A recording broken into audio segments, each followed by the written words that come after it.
જય શ્રી કૃષ્ણ સૌને. મારા મોટા ભાઈ એક વખત અહીંયા અમારા ઘરે આવેલા ને ત્યારે એક મસ્ત સુપર વાત કરી હતી જે જીવનમાં ઉતાર્યા જેવી છે આજકાલના નવયુવાનો માટે અને સમજ્યા જેવી પણ છે. તો એક બાપ દીકરો બે હતા. દીકરો હતો કંઈક 17-18 વર્ષનો હશે. ઉંમરની તો કાંઈ ખબર નથી બહુ આપણને, પણ બાપ દીકરો બે વાતો કરતા હતા. પછી એક વખત એન પપ્પા અને દીકરો બે બાપ દીકરો ફરવા ગયા ને એટલે પુલ આવ્યો. પાણી નીચેથી પાણી જાતું હતું નદી, અને નદી ઉપર પુલ હતો અને પુલ ઉપર એના પપ્પાએ ગાડી ઊભી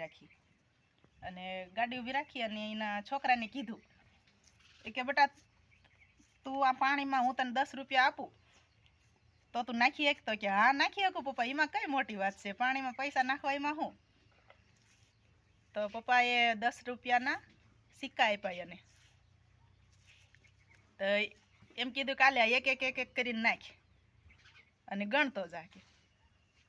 તો છોકરાએ એક પછી એક એમ કરીને બધા સિક્કા પાણીમાં નાખી દીધા અને સિક્કા 10 રૂપિયાના નહોતા, 9 રૂપિયા નીકળ્યા. એટલે છોકરાએ એને પપ્પાને પાછું પૂછ્યું, પપ્પા આ તો 9 રૂપિયા છે. તો કે બેટા 9 રૂપિયા છે? તો કે હા. તો કે કામ કર, 1 રૂપિયો એમાં તું તારો મેળવી દે એટલે 10 રૂપિયા પૂરા થઈ જાય. તો છોકરા પાસે 1 રૂપિયો નહોતો, એ ક્યાંથી મેળવે? એટલે પછી છોકરાને એના પપ્પાએ સમજાવ્યું કે બેટા ત્યાં 9 રૂપિયા તો કેવા ફટાફટ પાણીમાં નાખી દીધા, પણ હવે એની અંદર તું 1 રૂપિયો ખાલી તારી કમાણીનો મેળવીને નાખ તો તને ખબર પડશે એમ કે પૈસા પાણીમાં કેવી રીતે નાખવા એમ. પછી છોકરાએ એ વાતની એટલી બધી આમ ગહેરાઈથી લીધી ને, ઊંડાઈથી એ વાતને પોતાના જીવનમાં ઉતારી લીધી ને કે એના પપ્પા જે સલાહકાર હતા ને એનું જીવન સુધરી ગયું અને એના બાળકનું પણ જીવન સુધરી ગયું.